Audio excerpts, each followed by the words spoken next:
Spiritual warfare is real.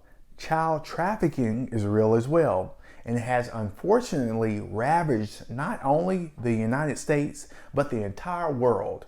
Ephesians 6:10 through 12 says, "Finally, be strong in the Lord and in his mighty power.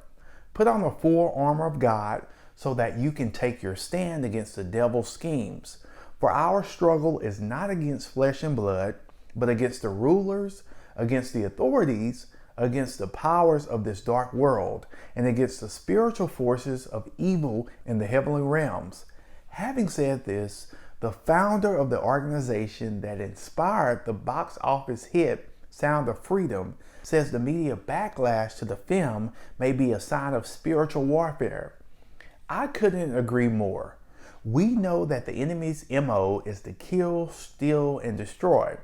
And what better way to do this than distorting the minds people who think that this movie is based on a fallacy?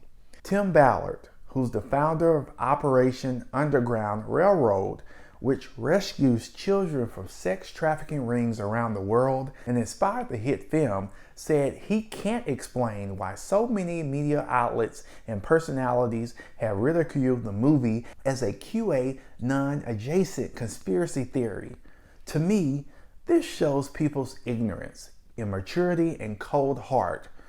We're all flawed people, but some people live to be conspiracy theorists whose main goal is to criticize what the next person is doing. This is sad, especially speaking about the atrocities of trafficking.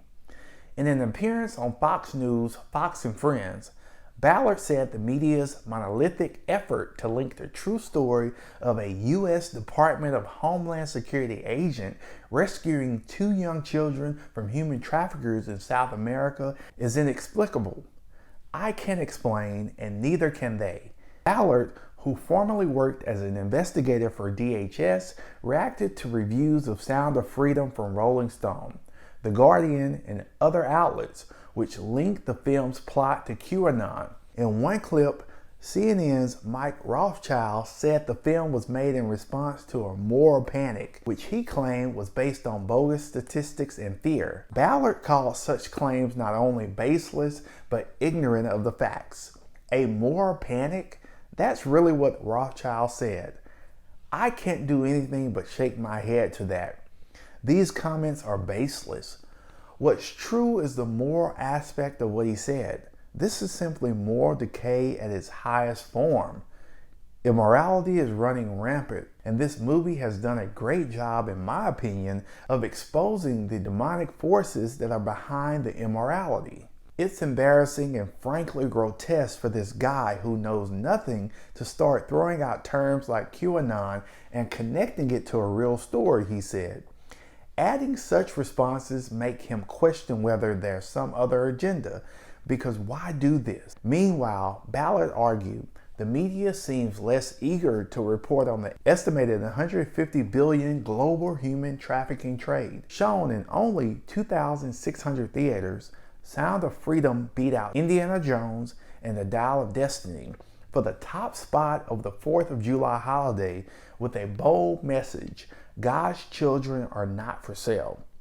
So when media outlets like The Guardian or Rolling Stone attempt to demean the film's real-life content or its message of hope for those victims of human trafficking, Ballard says such a backlash takes on a more spiritual dimension. When you connect it all together, you see why someone doesn't want the truth coming out, because there's a movement right now, he said. So let me know what your thoughts are of these comments, and have you seen the movie? Again, thanks for your support, and always strive to remain set apart. God bless and take care.